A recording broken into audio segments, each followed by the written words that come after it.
What's up, rockers? Welcome to another episode of the Talk Louder podcast, where we geek out on all things rock and roll. Hit that subscribe button on our YouTube channel. Leave us your likes and comments. You can also leave likes and comments on Facebook. Follow us on iTunes and Spotify. Also, Instagram at talklouder_podcast. And of course, our website, talklouderpodcast.com.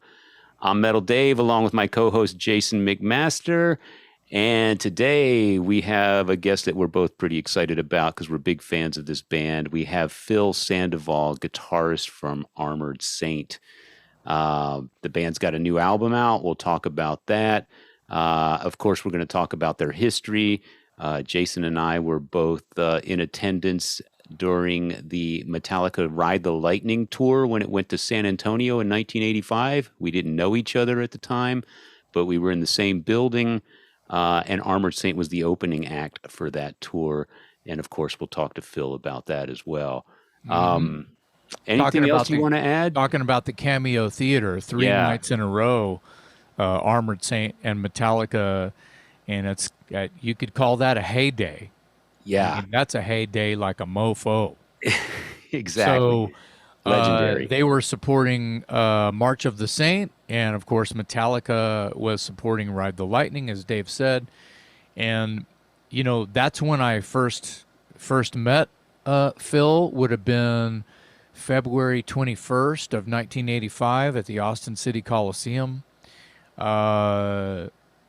Introduced to John Bush, and then met the whole band. Introduced to John Bush by one James Hetfield, and it's just been every time that band has come through, I've been there. I use this term for my friend Dave here, but I too am a front row Joe sometimes, you know, getting in the front, knowing all the words, sometimes handed the microphone, which is, I live for that. I'm a super ham. I've seen Armored Saint a lot of times. And Phil is an awesome cat. He's very humble. He's very real. Super sweet guy, and very, very fun to talk to.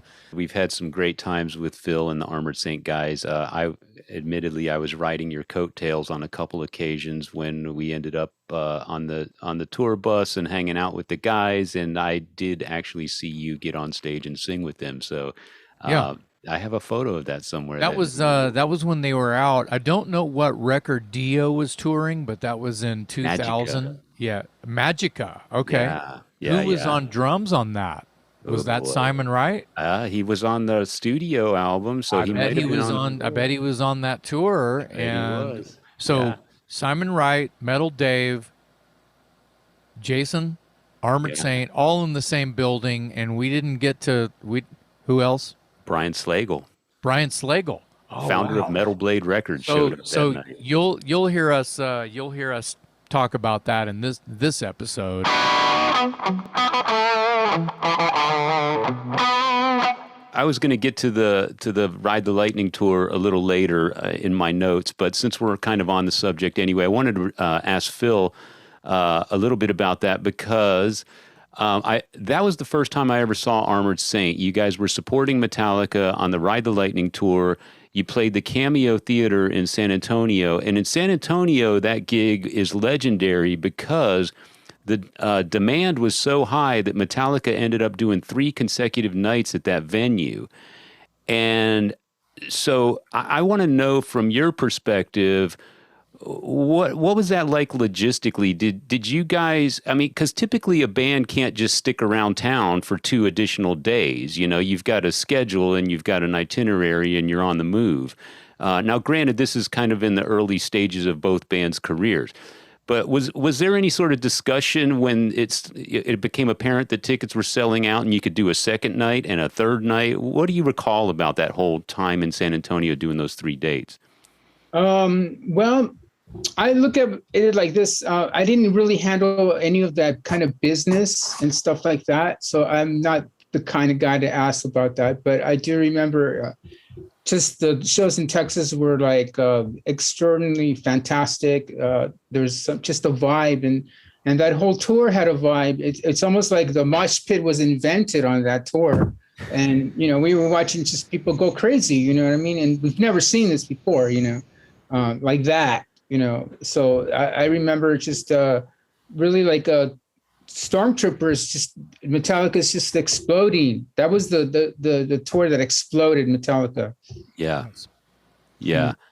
And you guys made a mark yourself. I mean, Armored Saint wasn't on a lot of people's radar, and that tour kind of. I mean, we were aware of you in San Antonio, but I would imagine as that tour went around the country, you guys, got some pretty good exposure off of that, and people were probably buying Armored Saint records and T-shirts, because you guys were a great opening act, great choice for that tour. Yeah. We were right there in the midst of it all, where it all happened. Thrash was just new and kind of like almost like going through its circle of invention. It was pre-Slayer and stuff, pre-Anthrax and stuff. You were. I mean, that this is forgotten and overlooked. That Metallica is a band from Los Angeles. Yeah. So you were there when they were there. Yeah. Probably was there some what's your earliest shows, and were any of them? I mean, we're not here to talk about Metallica, but while we are talking about Metallica, in those early LA days, I mean, you guys were brothers. I mean, you guys lived, I feel like, and I want to talk about that too, your earliest beginnings in the garage kind of thing, and your earliest gigs as a band, playing, whether it be Hollywood or just Orange County or wherever you were playing, and who were you playing with, and was maybe a few of those before they got, moved to San Francisco in order to get Cliff in the band. Were you Callahootin, were you running around LA County and Orange County with Metallica? We did actually have some gigs with them, Country Club, Reseda, Yes. That was a great place and stuff. And I think we just like grew up together in the process of the clubs and stuff, and they were doing their thing and stuff like that. Now, I just remember going to the Troubadour, very, very first time I've ever seen Metallica at all, just the buzz was there. And basically, it was like an earthquake happened. Right. They opened the door and I could hear like Dave Mustaine ripping on the guitar and, they're playing, Diamond Head and stuff and I've never heard the Diamond Head songs. But they made it seem like it was them, but they didn't tell people it was Diamond Head. Yeah, they did that a lot, and I just remember. Well, I think at the time that they technically, officially, may have only had like 2 or 3 original songs, like "Hit the Lights" and maybe "Mechanics," right? Yeah, and maybe one more, and the rest was Sweet Savage and Diamond Head covers. Yeah. And I just felt like there was like I could feel it instantly. Like, wow, okay, this is something interesting and unusual, and it's hitting me like a brick. Yeah, I mean, you know what I mean? Yeah. So it was a feeling, and the music is supposed to make you feel some good music, and it was like that. Like it just hit me. It was like, and then it was us and them kind of like together.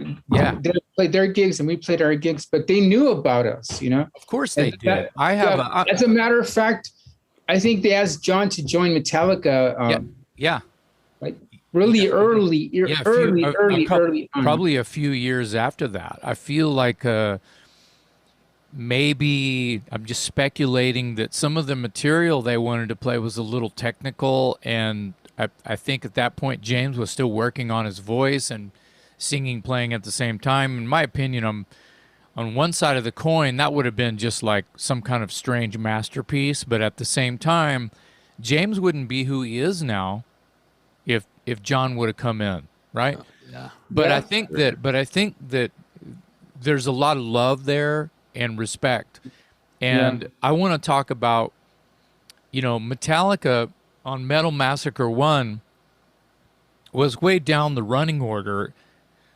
By the time Metal Massacre, by its popularity, Metal Massacre 2 comes out, and you guys are the first fucking song on the record. Yeah. And I think that just as a fan, just as like mouth breathing, knuckle dragger, caveman, rock and roll guy, when you put the needle in the groove, the first fucking song, that's the first song you hear anytime you break out that record. So that song is going to hit you when your attention span is like bang, Muhammad Ali. So there's something to that. So wow, well stated there, Jason. thanks. And you know, that's one of the things that you know, I wanted to talk to you about was there's a story about Joey and a member of Motley Crue that where there was an accident that paid for the studio sessions. Tell us a little bit about that. Forgot about that. Yeah. We were playing in Mount Baldier, like in San Bernardino. It was like in the mountains at a club, and Tommy Lee was there, and I think one of the girls that he was with had eyes on Joey. So after a gig, it was a Datsun 280Z. There was no room. It's a small car. There was no room. So Joey sat in like the back, like the back. Like, okay. You know, and I guess they were really wasted, and you know, no. of course, yeah, they went down the hill, and I don't know, something happened, and it was Joey was in the accident. You know, Tommy Lee was driving. And then his hands and everything, he got all cut up. Yeah, his hands. You could still see scars in his hands. If you ever see Joey's hands, there's full of scars. It was from that accident. Whoa. So, yeah. Okay. So he was in the hospital and stuff like that. And long story short, he was smart, and he used the recovery money to finance our first EP. Bless his heart. That I forgot all about that story. Thank you for bringing that up, Jason. I forgot all about that. Well, I have to give Phil's brother Gonzo. I have to give Gonzo credit for that because he reminded me of that, and I much like you. That was not it's not something that is talked about a lot because it's just part of the history. It's like we're not pointing fingers at anybody. I just think that it's like the humble beginnings of this band. Now, are you guys from Pasadena, technically? Where's El Sereno? Okay, we live in El Sereno. John Bush was living in El Sereno, and Joey was living in El Sereno. So the main core of Armored Saint is from El Sereno. But in high school, John last year, he wanted to move. He wanted to go to South Pasadena. When he was a senior in high school, he was a senior in high school, and at the same time, Joey was moved. His parents were moved to Pasadena. Okay. And then Joey was living in Pasadena, and then John went to South Pasadena High School, and so did Gonzo. And it was my senior year. I was like, I don't want to go have my last year somewhere I don't even know. Right. So, okay. Those guys moved. They changed schools, and Joey lives in Pasadena. So that's where the Pasadena reference comes from. Okay, yeah. So I never officially knew like where you guys actually called home base. What about Dave Pritchard? Oh yeah, he's from Pasadena. He lived in Pasadena. So yeah, so Armored Saint. So yeah, exactly. There's a nucleus happening. There's Pasadena, yeah, and Joey's becoming your cells are congealing in Pasadena. Yep. Yes. Yep. Okay. Exactly. Mm-hmm. Okay. So you mentioned Tommy Lee, and we've talked earlier about Metallica. So in the early days of Armored Saint, I always thought you guys were sort of you guys were an interesting band given the times and the location, because Hollywood and LA was sort of, it was the beginning of the hair bands, so you had the Rat, you had Quiet Riot, you had Motley Crue, And then on the other side, you had the beginnings of Slayer and Metallica. So this sort of speed metal thrash thing was starting to go on. And then Armored Saint was sort of somewhere in the middle. I love where you're going, Dave. Keep going, Dave. So Dave. Dave. so Dave. Dave. how was uh how what was it like for you guys trying to make a name for yourself in a scene that seemed to be bookended by two different scenes, you know? You kind of got the pretty boys and the hair metal thing, and then you got the speed metal thrash thing, and Armored Saint is too heavy for the pretty boy club, but you're not quite the thrash band that Slayer is. So I'm sure you ended up on a bunch of weird bills, and you might have been difficult to market because you weren't quite in either boat, you know? So tell us a little bit about trying to fit in or make a name for yourself in a scene that was kind of, you know, being known for two different type of musics. Yeah, well, we come from the UFO, Thin Lizzy school of playing, blues-based hard rock and stuff, and we try to take it to a different level. We got influenced by Judas Priest and stuff like that. But that was a challenge for Armored Saint because we were neither thrash or heavy like that, and we were not pretty and stuff like Rad, and all, not picking them, but just like the glam. So we were like, where are we at? You know, because we could do a lot of things. And I remember we didn't play guitars because I think the comment was they don't bring in the chicks. Yeah. Yeah. Your hair's not big enough, dude. Yeah. So guitars didn't want us to, play there. But I mean, I guess if that be of some importance to a bar owner, because if you bring in the chicks, you bring in the guys, it was all based on hormones and not so much the music. Right. And so I feel like you guys, whether you were conscious about it or not, you were like, oh, well, that's a bummer because I feel like, we're a good enough band to jump right in there and do all that. And Jeff was an Odin, and he was kind of in the mix in between. Odin's a badass band. Yeah. But they played Gazaris, and they stayed busy, I guess, because their singer sort of was crossover into what they were doing. Yeah.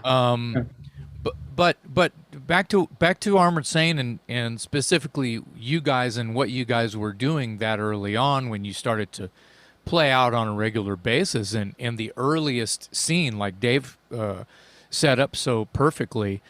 You guys are more working class. Believe it or not, you guys are more like you're more technical. You're more, even your early shit. There's more to the songs. There's more to, and I'm not dogging anybody out. I mean, I like Rat. I like those bands, but the point is the point. You guys are more, axe and pick and shovel instead of Maybelline and Max Factor.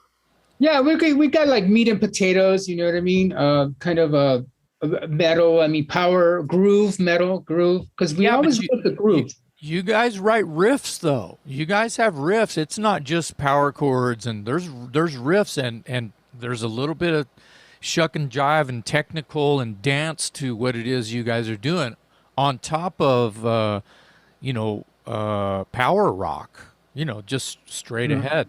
Yeah, that's very true. That's very true. But I think it's always been a challenge for Armored Saint, and even now. But now it's like I'm 60 years old. Look at, so I mean, are we going to change now? Either No, we stuck to our guns. That's right. When thrash was happening, we had no idea that those were going to be the successful bands. How do you know? Do we stick to our guns or do we join the bandwagon? And we stuck to our guns for the better or for worse, but we're here in 2021, we're still here, Yeah. So I'm very honored to still be in the band, and I'm honored that people still like us. I love it that the thrash community loves Armored Saint. I love it that the bands, you know, it doesn't matter where they're from, they all love Armored Saint. Hmm. I mean, do you think that they love Armored Saint because of the ingredients that we've kind of the colors that we've used to sort of like describe what it is you guys were doing? Because I do. The working class, it's technical, it's heavy, but it's not necessarily, you know, it's not hair metal. It's not, you know, it's working class rock music, but it's got a metal shield on it. No pun intended. Well, I remember playing with Slayer and Sepultura and all that stuff. We held our own. I mean, those guys were always nice to us. You know, Of course nobody they like were. Of course they were. That's what I'm saying. You guys are undeniable, and all of those bands know it. yeah, and it was like it was a special thing. I mean, you know, because we love that the music too. You know, so Yes. it was. Well, you guys are. I really feel like special. you guys are from that the inception of that, and you guys are part of that. Yeah. Whether you are, you know, whatever the you know module is that makes you a thrash band, you guys just don't. You just guys left that one out. Right, right. You're Like, not. You're, right. yeah, you're not gunning towards what exactly what it is they're doing, but you Right. have the The ability to do it. That's right. Right, right. Yeah. Having the ability doesn't mean that you always should do that in every song. You know, having drums going. Yeah. Yeah. Well, and you have a bluesy rock singer in one John Bush. He's a bluesy yeah. rock singer who has tone that, you know, any thrash singer would love to have. Oh yeah. You And know he what I mean? sings. Yeah, Yeah, he's a singer. He's a exactly. singer. He Right. sings. Yeah. But his tone is like I hear thrash metal singers try to sound like that. Yeah. So it's kind of I mean, you know, John Bush is one of my idols. And you know, and I'm not alone. He's revered by many, many, many different types of singers as one bad motherfucker. Yeah. So for you guys to be so young to watch each other's playing and style and connection grow, not only as brothers, as people that literally have known each other since high school, Yeah. to become Armored Saint, and then to be loved, not hated by anyone, loved and welcome in any room, in any situation, in any that says something. That says Thank a you so lot much. about Thank you so much. you guys as people, as a band, as musicians. You guys can hang with anyone, and you know you have the fans to prove it. Thank you. So, Thank you so much. so given all that, I wanted to ask Phil. You guys were coming around at a time when bands like Iron Maiden, Judas Priest, Dio, Scorpions, these guys were starting to get mainstream sales and doing big business and doing arenas and I just, as Jason just said, you guys certainly had the goods, certainly had the talent, certainly had the songs, had a great singer in John Bush. But it never quite happened for you guys at that level. And I don't know if that's because you were on Chrysalis Records and they didn't know how to market a band like you, or you tell me what was the missing ingredient, because you could certainly be on the radio right alongside Scorpions and Ronnie James Dio in 1985, and except for San Antonio, I'm not sure that you were. Well, we had Q Prime Management, Cliff Bernstein, which managed Metallica, Def Leppard, you know, a lot of huge bands, and we got signed to them before Metallica. But I think there was a combination of them and Chrysalis not really jiving together, you know. And another thing, we didn't go to Europe when everybody else was going to Europe, which was a huge mistake, I think, on Chrysalis. I mean, and they're from England, but I think there was a lot of miscommunication between those camps, and it hurt Armored Saint. Yeah, because I mean, like I said, you guys certainly were deserving of being on the airwaves right alongside some of those other bands that were starting to break big. It's interesting. I didn't know that you never went to Europe because I would think that Armored Saint would be huge in Europe because metal in general is huge in Europe, and your style of metal, to me, I think it would go over well with that audience. So Yeah. let's jump ahead to Symbol of Salvation because then there's an album that it looked like it might finally break you. You know, you did have a couple songs on the radio, you did have a couple videos on MTV. By then, metal was fairly well established as a mainstream commodity, and that one came close, but still didn't kick down the door. So, what was going on at that time? Dave Jordan, producer, Jane's Addiction, Alice in Chains, huge records, huge records. So we got the right producer. Yeah. And Brian Slagle was great throughout the whole thing as putting it together and wanting this to happen. And the songs were great, and the environment was great. Eldorado Studios, Marvin Gaye's studios was where we recorded it. I had the pleasure of stopping by there and hanging with you guys during that recording session. Nice, right on, yeah. Mm-hmm. And everything was going to. I remember this conversation. Dave Jordan goes, "Man, this record's going to be great. You guys are going to have, do this, do that, la la la la la la, whatever. I mean, not whatever, but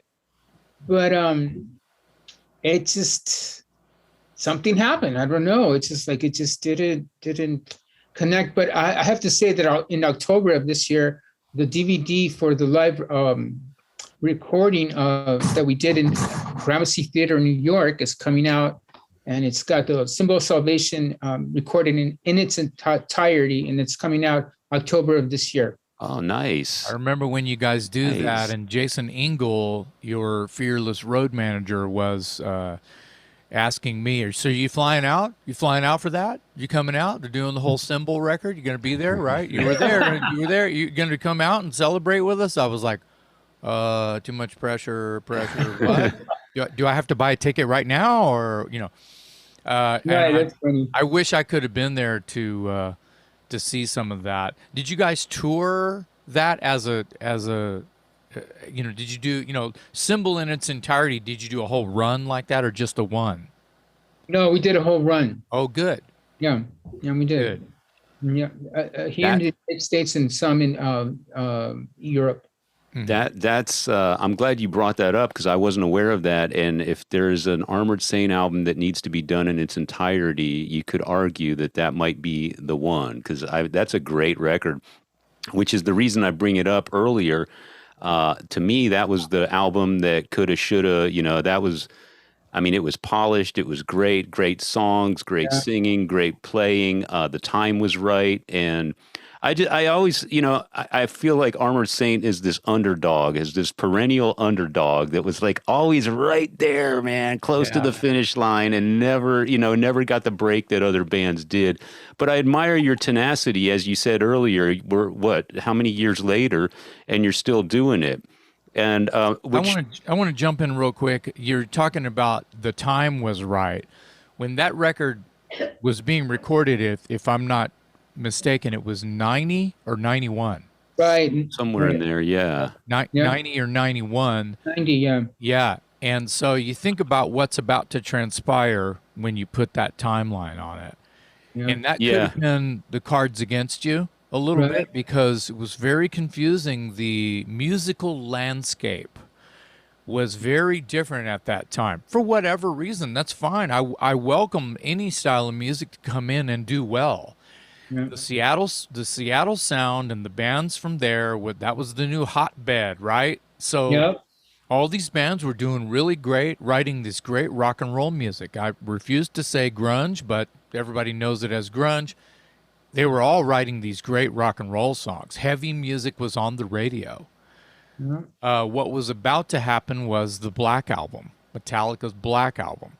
I feel like Symbol was your Black Album. You were poised and set and ready. Did you have Bernstein Mitch on that record as well? working for the band No, in '90? no, not in 90. You were done with them by then? Yeah, Oh, that's unfortunate because yeah. I feel like where the Black Album was like set, it's like everyone said, they heard the Black Album and go, Metallica sold out. Well, whatever, because if they wouldn't have made that record, I mean, they would have been fine. But from Justice to the Black Album, they're moving these parts and pieces around so they stay viable in a landscape where everything else is changing. Well, Very smart. Metallica's only going to change this and this and this only by way of maybe the producer, maybe there's a slight shift in feel of songwriting. I mean, when I say Metallica, I don't think Enter Sandman, but that was the song that, I think, lack of a better word, the soccer moms fell in love with that and they bought the fucking record. yeah, I think that's what I was trying to get at with the symbol of salvation. I'm piggybacking.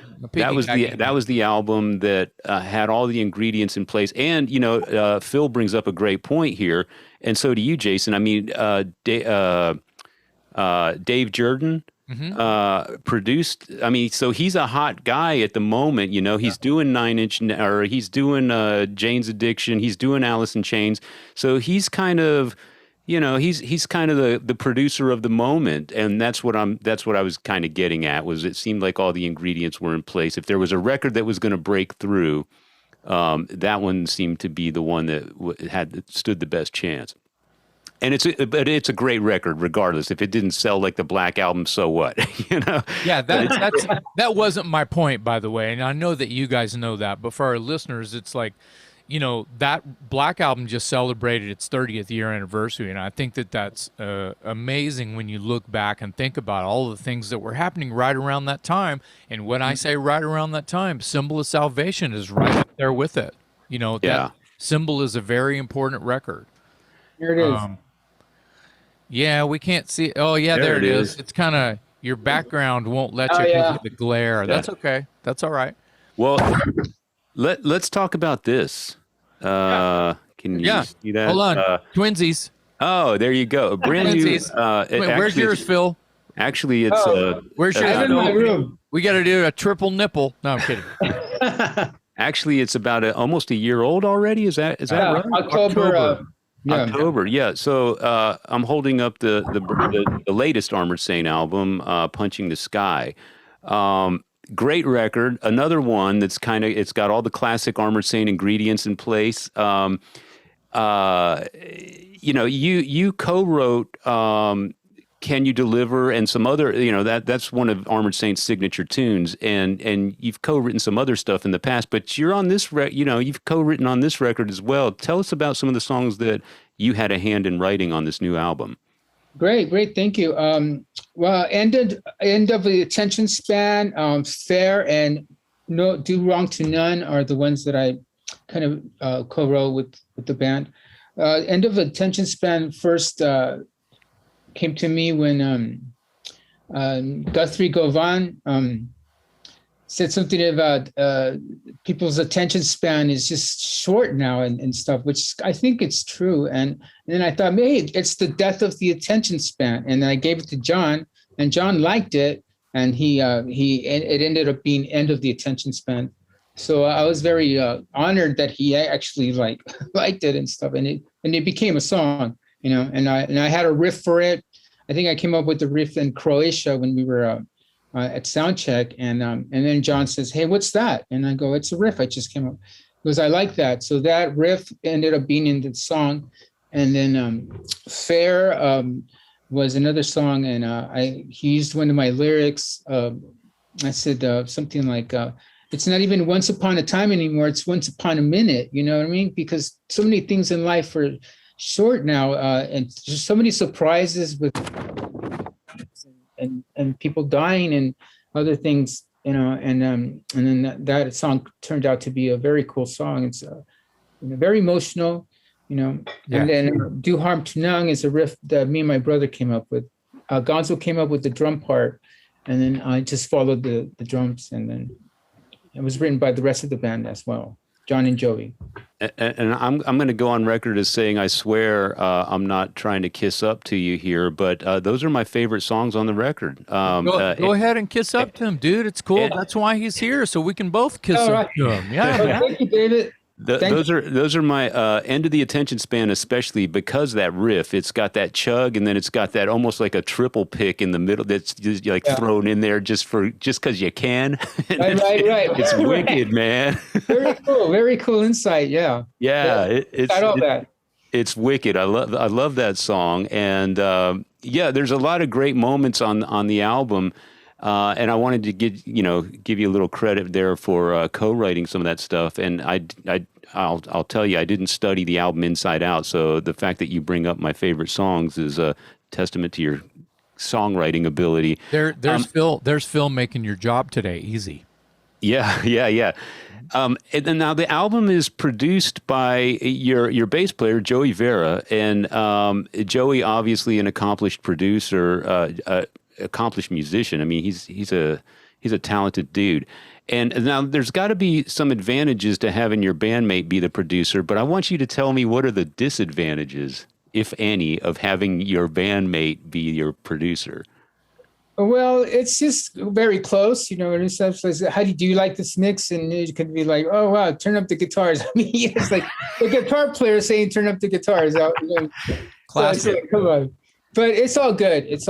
They're really, we get through it, and I love John and Joey, and we're just a unit, and force moving forward, always like evolving, Yeah. To be better. I would think that, the luxury of having a bandmate be your producer is, like you said, you're close, you've got a brotherhood, you can be honest with each other, you can kind of push back a little bit. But I was curious to know if there's any disadvantages, like are we stepping on anybody's feelings or hurting any egos here, or can I not say that when I want to, or whatever? I think that I want to jump in and just twist this. It's the same question, but it's not Joey, it's Gonzo, because he is your brother. And there's the infamous token, about rock and roll with Van Halen and Pantera, and it goes and goes and goes about Raven. It goes and goes and goes about how you guys are literally, brothers. Might as well be twins because you're side by side all the time. Your entire life, especially your musical career, other than that short stint where you were out of the band, and if you don't mind, we can talk about that for just a minute. And sure. As far as losing our beloved David Pritchard, but being that fucking close, and is there any advantage or disadvantage to that, to writing, or is it make it easier for you and Gonzo to show up and have like riffs and parts of songs, and has that happened on what records has that happened on, and yeah, go.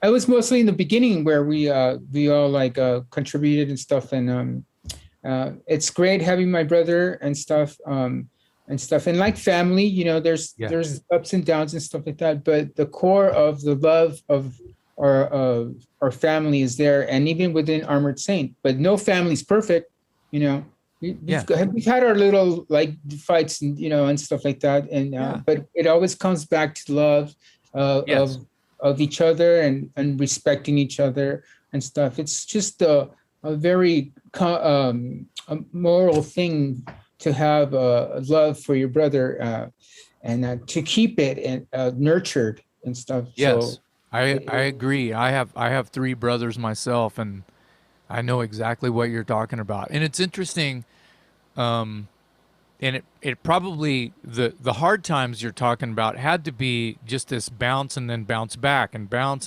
back kind of a thing, because what I'm getting at is I feel like, and we're all slightly older gents here, and we can say this about our family members, the older you get, the more important that love and that bond for people that you are close to and have tenure and years behind it to hold it up becomes more and more and more important exactly. And in your case, to your music, but not first and limited to your music.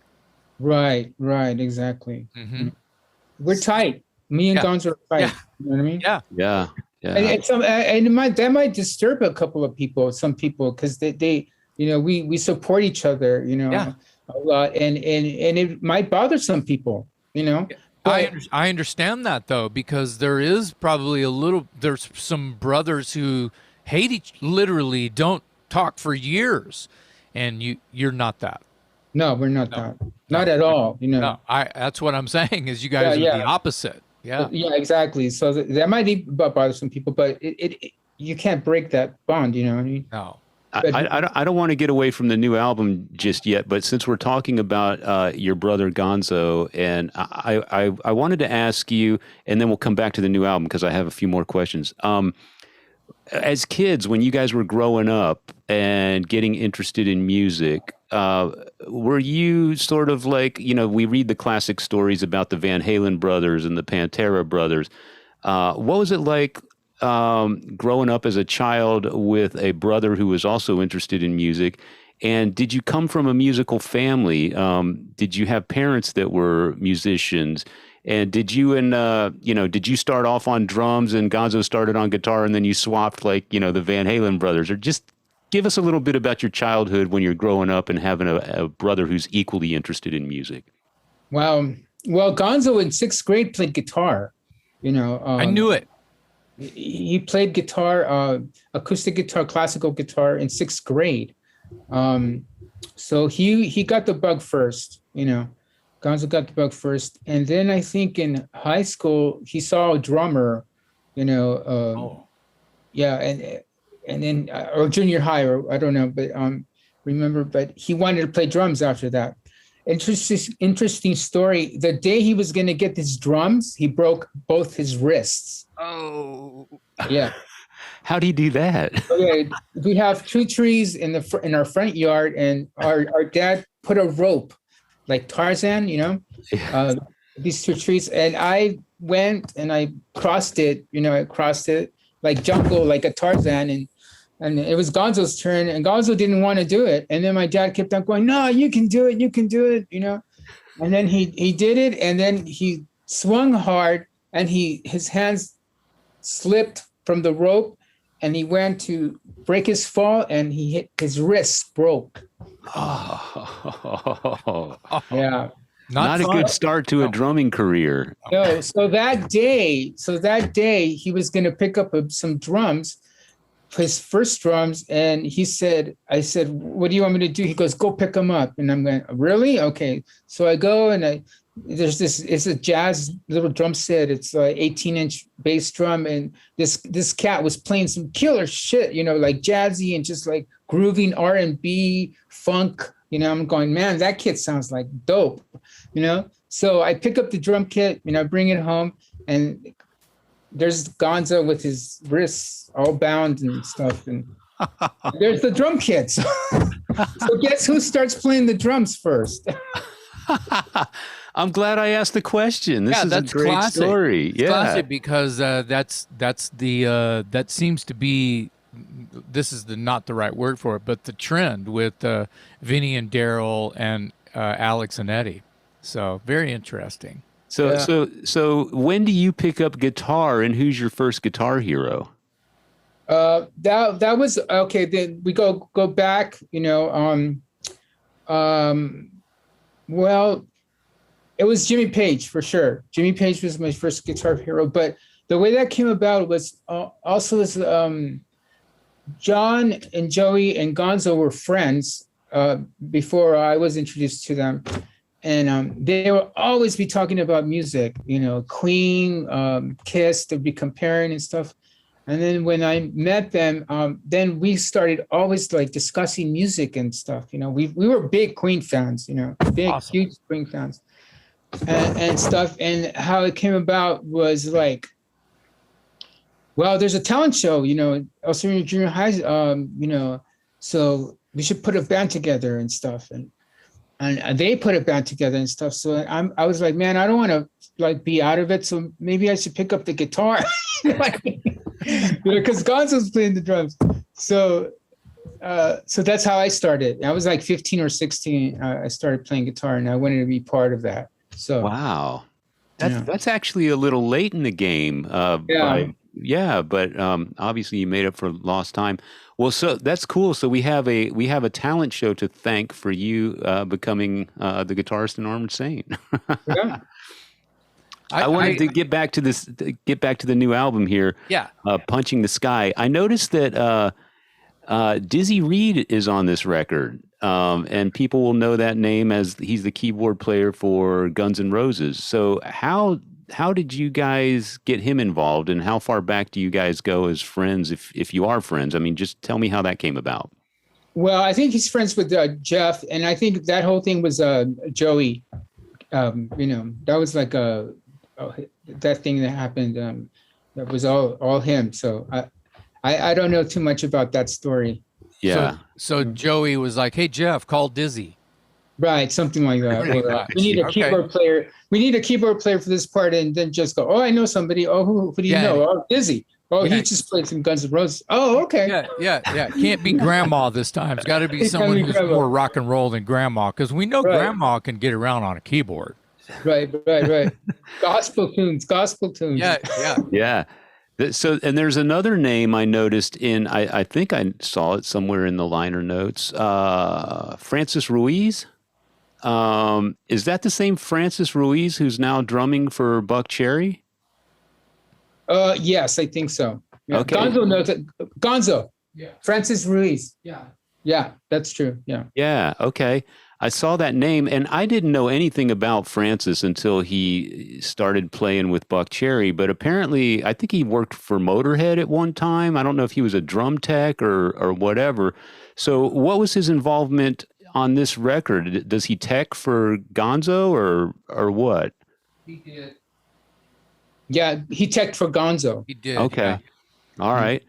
I just saw that name, and I know it's a fairly common name, but I figured I'd ask anyway. So, well, this is a really good record, and for people that don't have it and are Armored Saint fans, I think this one is, right there with like Symbol of Salvation. It's kind of got that same, again, all the classic signature Armored Saint ingredients are here.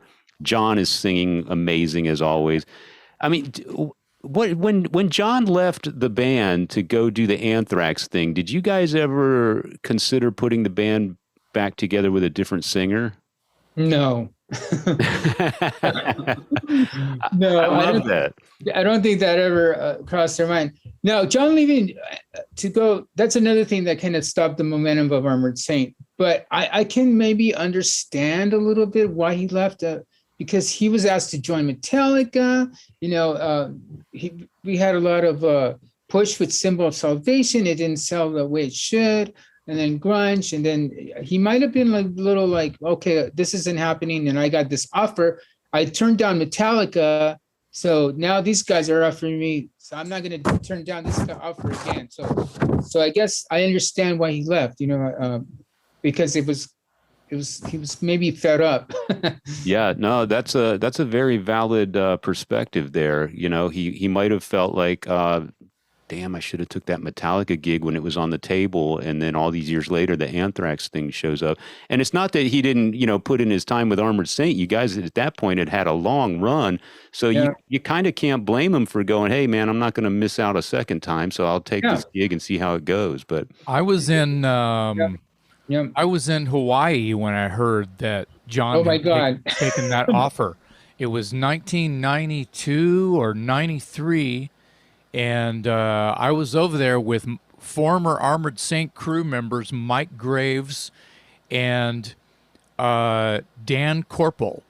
Oh my God. Wow. Yeah, you haven't heard those names in a while, have you? Rest in peace, Dan. Yes, of course. Right. We love you, Dan. He was such a great human being, so much fun, and just a real guy, and ready to have fun at any moment, and could be intense too. Anyway, love you, Dan. And Dan told me that he heard from your camp that Bush had accepted the Anthrax offer. And I think that he actually alluded to exactly what you said. Not necessarily about being fed up. It's like, well, I turned down an offer like that a long time ago. I shouldn't let this one go away. At least just to see what happens. And I think it's a historical moment. And I feel like you know, when Lemmy went and did Headcat with Slim Jim Phantom, he didn't break up Motorhead. I feel like Armored Saint was, you know, destiny is destiny. You guys as a unit, and even when you left the Armored Saint for a little while, Phil, I think that that wasn't going to be forever. And let's talk about Dave Pritchard for a moment.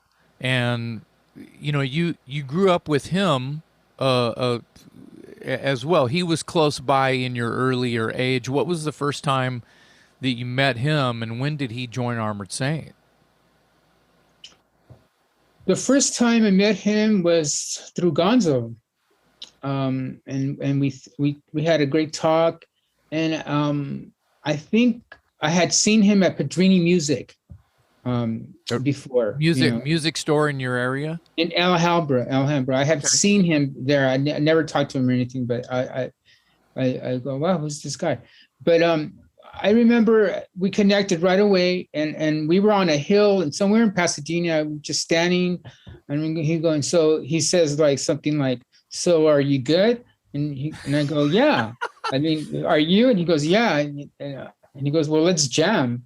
And then we started jamming, and then we got these power soaks from Tom Schultz, Power Soak. Yeah, I remember those. We both got those, and it had this. We got the Armored Saint sound, you know, back in the early days, because nobody else was using that, so it had a really cool sound to it, and then so that's how we created the Armored Saint sound in the beginning, like the EP. Yeah.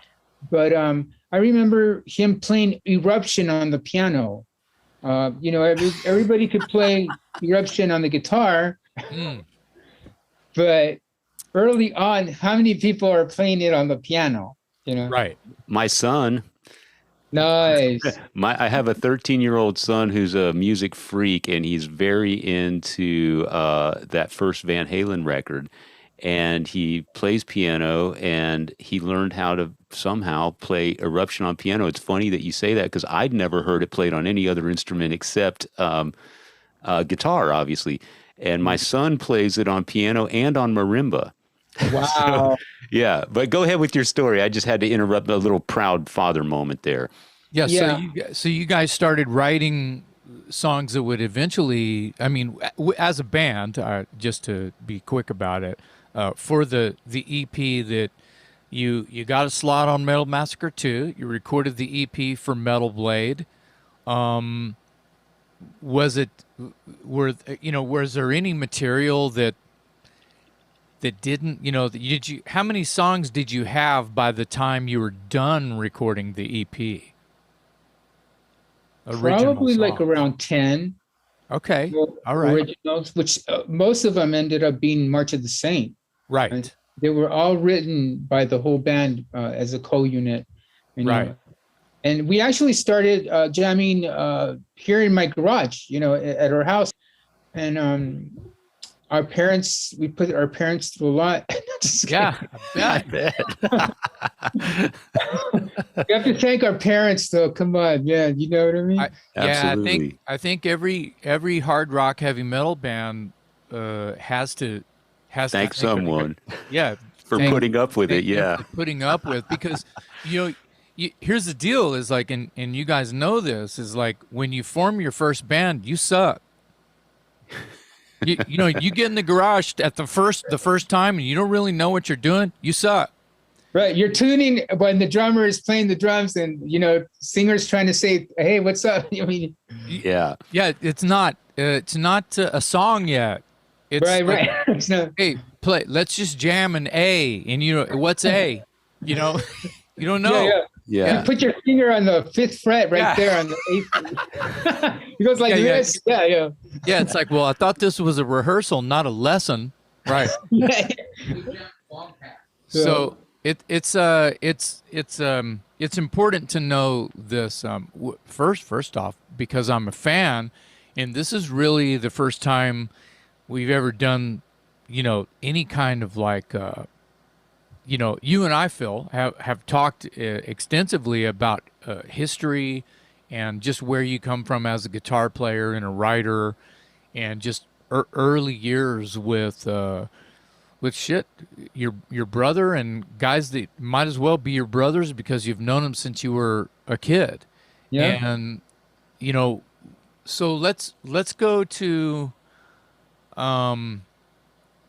you know, the years that you were out of the band, and just for a second, if you can, tell us how that transpired, and then how, I mean, it's obvious that the band, when Dave passed away, that they had to, you know, get you and the band tight as a family again, because that was a huge loss, and you even know that. So of course, I mean, how did all of that hit you, transpire a little bit without it getting overly emotional or sticky? If you'll tell us as much of that as you feel comfortable with. Well, there's a happy ending. I'm here. I'm in the Of band. course, Right. of course, yeah. The happy ending is where, I mean, I'm so we're happy to just be here alive with everyone, right? Right, And exactly. that's But it important. was rough, man. I'm telling you, my brother's in the band, and I mean, it was like, you know,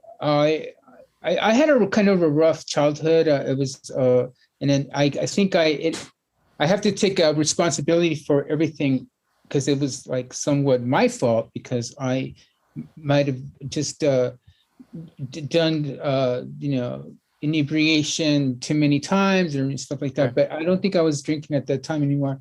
But it affected me. It affected me, and there was some. I had to grow. And they saw that, and they I was let go. I left the band. And they went ahead and did their thing and stuff.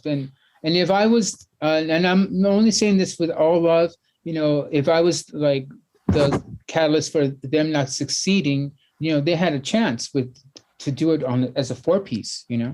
That was their chance. Okay, now let's, and it didn't happen as a 4-piece.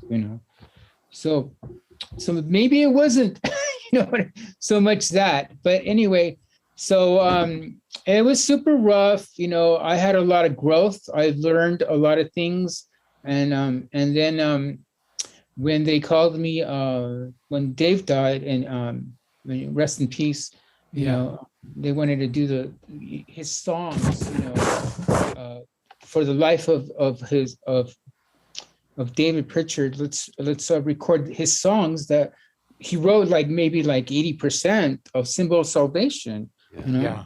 They were in a demo, and they showed it to Brian Slagle. And I think at this point, with the death of David Pritchard, John and Joy pretty much, put Armored Saint on the back burner. Mm-hmm. But then Brian Slagle came in, and he basically uprooted Armored Saint with the Symbol of Salvation. So I'm very honored, very thankful and grateful that they asked me back, and I was glad to even like get a co-writing on that album. I wrote a riff, Truth Always Hurts, and it turned out into this kind of bluesy Aerosmith kind of vibey, Thin Lizzy thing, and it made the album, and I was honored by that and stuff. And, awesome.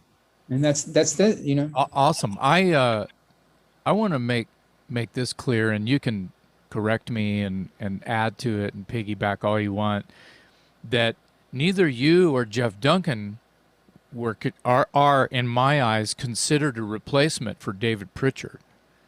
Like I feel like your place in Armored Saint was your place in Armored Saint. Jeff was already there. Yeah. When Dave passed. Yeah. So no one replaced Dave Pritchard. So there's this kind of like memorandum, or this sort of like symbol of salvation, if you will, that is Dave Pritchard, that I didn't really put that together, that Slagle and with your involvement really got the band into the saddle again.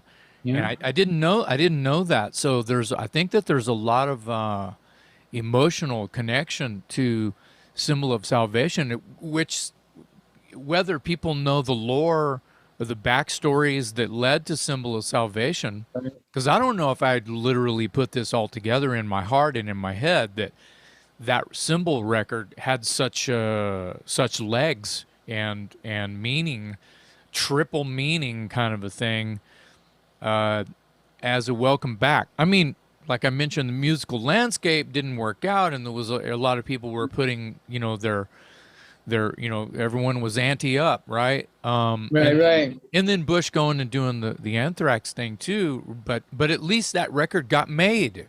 Yeah. It's important. It's important that record got made because, Yeah. I don't know. Do you have anything else to add to that? Do you Well, feel the same way? Yeah, we have a DVD coming out in October with that record. Right. Yeah, you do. Let's talk about it. It's a seminal record. That record's still living 2021, which is what, like 30 years from now? Yeah. You do the math. I'm not going to. Yeah. So, and this DVD is coming out this October, and it's Symbol of Salvation. That's how important this record is. Yeah. It's the lifeblood of David Pritchard's life, of his writings. Not only that, but he was I need to say this, he was a great artist. He could draw, he could draw. I never knew that. But like monsters and crazy, creepy stuff, horror stuff. Like I remember I had bought a notepad to write stuff on. He took it away from me and he drew something in like 10 minutes. And I went, holy shit, that's cool. Awesome. And he signed it, and I still have it. It's one of my cherished notes. Yeah. Yeah, that's beautiful. Man. That's awesome. It's an original David Pritchard. I think David, the spirit of David lives on for sure in Armored Saint. He's almost like he's almost kind of the Bon Scott of Armored Saint. He'll never be forgotten. He'll always be there in spirit. Anybody who's a fan will always mention him in the second breath right after they talk about your new album. He'll never be forgotten, and that says a lot about him and about you guys for keeping his memory alive. Yeah.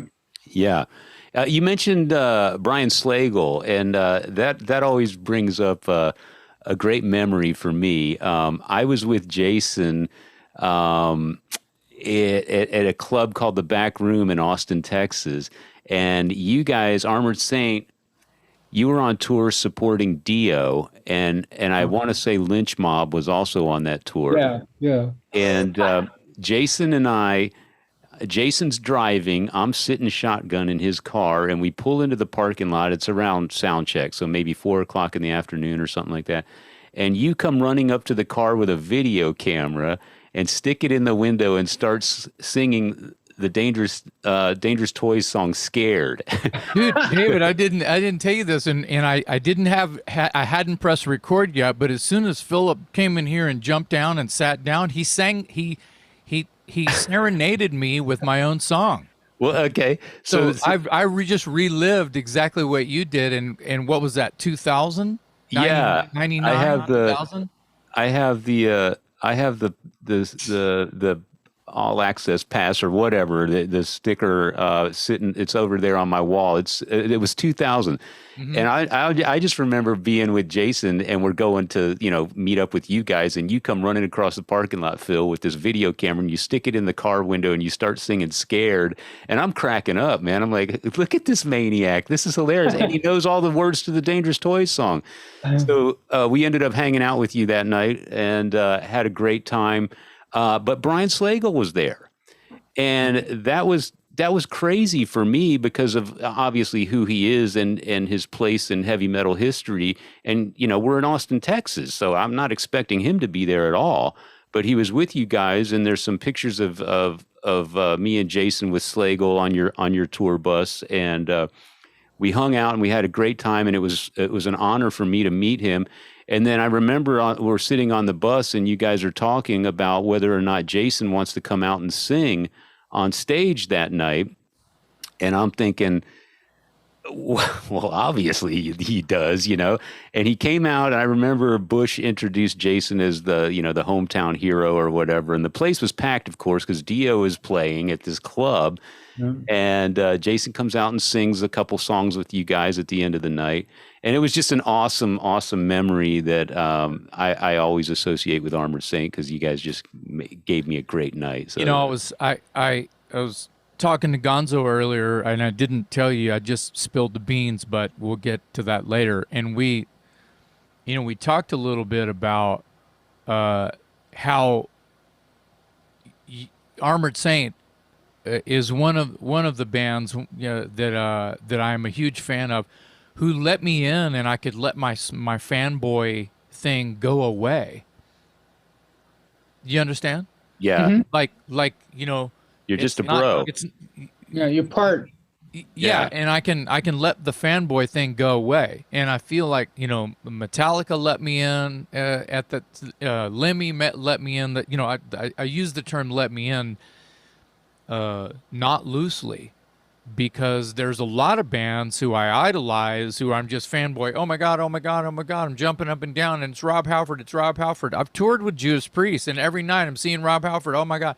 And that fanboy thing, it's not Rob's fault or anybody in Judas Priest that I am a huge fanboy, and they didn't let me in. You see what I'm trying to say? I'm not I'm not upset or butthurt about what I'm trying to say. Is Armored Saint is one of the bands that sort of let me in, Yeah. to where the fanboy thing disappeared, and I'm just hanging out with these guys, and these guys are having a great time, and I'm smiling, and it's all about the music and the love for. I mean, these guys like the same records I like, and I'm just, I gotta say that I appreciate that, and Dave does too. I'll speak for Dave too. When a fan can start off as just total fanboy, flipping their lids, and the next thing you know, they're just like having eaten enchiladas. It's just comfortable. Yeah. It doesn't. It The other- goes away. The other Yeah. thing I remember about that night that I was just mentioning is I'm sitting on the bus. I'm sitting next to Joey, and Joey and I start talking about Chuck Taylor tennis shoes because I'm wearing Chucks. I think he was wearing Chucks. I mean, Yeah. how ridiculous is that? I mean, how you talk about minutia, but I'll remember that. I'll remember that forever because I was just having a comfortable conversation with this dude who just happens to be the bass player in Armored Saint. We're Well, talking yeah. about My tennis my shoes. point is you walked away from that going, did I just talk about footwear with Joey Vera? Yeah, with Joey Vera. Yeah. No, he was great. But so let's talk about this for a minute, Phil. So that was later, that was 2000. You're touring with Ronnie James Dio. Yeah. Obviously, it's got to be a huge honor for you guys. Yeah. But your tours prior to that, you guys did some amazing tours with some major big name bands. When you look back on those tours, which ones stand out as like the most memorable for being like the most fun or the biggest arenas, or which ones of those tours are the milestones for you? Well, Scorpions, opening up for Scorpions when they had their hit, Winds of Change. Yeah. Playing stadiums was probably one of the most amazing things I did. I mean, we did because they treated us like kings. They would have like Wow. a lady in the morning. What would you like for for breakfast? And we were just waking up, and it's like, wow, we get to order, and it was all there for us. And the band was great. And when they sang "Winds of Change," everybody in Germany was just whistling at the same time, and I could feel the air. Yeah. Everybody whistling, 20,000 people whistling winds of Change with their lights, the lighters and stuff. Pretty freaking heavy. Yeah. So I remember being on stage and listening back to my guitar through the fucking monitors. It was like huge. It was like with one of the biggest things we played, and just going chuck chuck, and it going bump. It's like, so that's one of them. Another one was Quiet Riot and Whitesnake.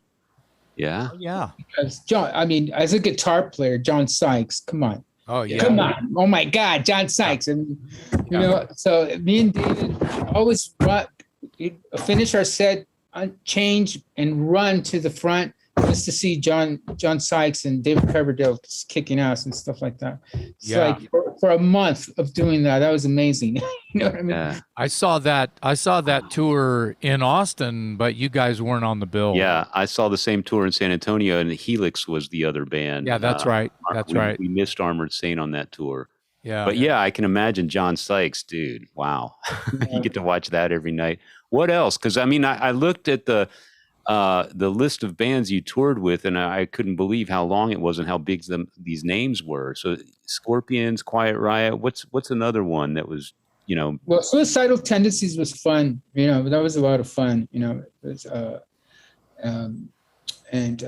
see, they're another one of those bands that came up. You know, Southern California created their own sound, and were on heavy metal bills and clubs, and when they were getting going, and it was like this really weird, funky crossover, hard rock, thrash metal, punk rock, right. skate rock, if you will, Right. kind of. But you guys were shit. I've played with Suicidal Tendencies. You know what I mean? And one of my thrash bands has played with Suicidal, and my butt rock band has played with Suicidal. So they're one of those bands that I think Armored Saint sort of is a crossover band. Armored Saint, you could loosely use the term crossover because there's a lot of ingredients that sort of like have you be this blend. You're respected by the thrash. You know, I'm sure that a lot of the butt rock, you know, hair metal bands from, you know, that were your neighbors, if you will, I'm sure they were fans of you guys and came to see you guys all the time. And just like the thrash metalheads would come out and stand next to the, as maybe Paul Bailoff would say, the posers, and enjoy an Armored Saint concert. Yeah, That's crossover, man. That's like, that's love. You're bringing it together. You're bringing ingredients. Also Armored Saint opened up for Iron Maiden in Spain. There we go. Huge freaking festival. You know, we played with Loudness, you know, and stuff. But that was pretty fucking amazing. You know what I mean? Oh yeah. You know, so I mean, you don't get much bigger than Iron Maiden. We would love to open up for Metallica one of these days. Yeah, I was going to ask. I mean, isn't it time for those guys to return the favor? I mean, you're friendly with them all these years later. You got a new album out. They could probably pick and choose their opening act at this point. So when are they going to call you and say, "Hey, man"? Hey, that would be great. That would be great. Yeah, it's kind of one of those things. I guess you can't hold your breath. Right. And I know, like one of those things. Yeah, I know. In recent years, you know, Kirk Hammett, you guys are fairly close, and Kirk Hammett has been. You guys have been seen hanging out. He'll stop by your dressing room when he's around and stuff like that, and that's got to be like. You know, your cousin visiting kind of a thing. You know what I mean? Your cousin visiting. Dude, it's not even a holiday, and you're coming to awesome. Yeah. Yeah, we used to call groupies Ednas. Oh, like Aunt Edna? It's like Edna, you know, you don't really get to know them. I don't want to, say anything, but me and him would like you know, pretend we're each other, you know, and stuff. Oh yeah. That's when funny. we were on tour. We just had fun like that. I could see that. Yeah. There's a little bit of a resemblance. Yeah. At some point, maybe same hair a little bit. Yeah. But I love it that that camaraderie is never going anywhere and is not in any danger of going anywhere. Between, you know, your pals. So. Right. I wanted to ask you, you mentioned the DVD that's coming out that sort of captures the whole Symbol of Salvation album performed live. Is that the same as, is there a documentary that you guys have in the works or something? Is that separate? Yeah, it's separate. Our friend Russell Charrington, he's a professor at Derbyshire University in film. He's a film school, is producing it and directing it. And we have in the UK. Yes, and Okay. I mean he didn't. He got the interviews from James, Lars, Scotty, and everywhere. But he's flown all over the world just to get some of these interviews. But yeah, he's in the UK. Okay. Yeah, and that's coming out. That's coming out maybe next year. Okay. Okay. Does it have a working title? No, not yet. So just so people know, there is an Armored Saint documentary on the way that we need to be looking out for. And as you mentioned, features interviews with some of your peers. I bet that's going to be really cool because Armored Saint, again, is one of those bands that,